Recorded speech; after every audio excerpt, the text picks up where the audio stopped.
এই যে চিংড়ি মাছ ভাজতাছি, ফুলকপি দিয়ে আলু দিয়ে রান্না করবো নতুন টমেটো দিয়ে।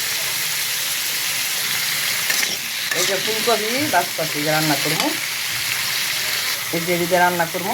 আপনারা বলতেই পারেন প্লাস্টিকের জিনিস আমি ব্যবহার করি, যে না এগুলা দিয়ে ওই বিরিয়ানি আনে, এইটা আনে সেইটা আনে, আনলে ওগুলা করে থাইকা যায়। তো চুলা পিঠা থাকে দোয়া পাকলা করে ছুঁয়ে দিই, এই কারণে এগুলোই ব্যবহার করি।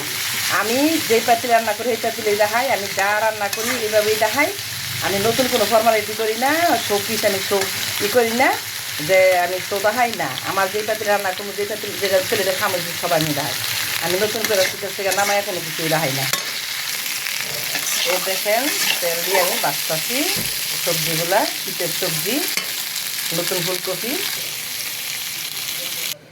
সবসময় চিংড়ি মাছ ভুনা করি, আজকে সবজি দিয়ে চিংড়ি মাছ রান্নাম, লগে কটা গুঁড়া মাছ দিয়ে দিলাম, আমার খুব পছন্দ গুঁড়া মাছটা। এই যে তরকারি হয়ে গেল, ধনিয়া পাতা দিয়ে দিলাম।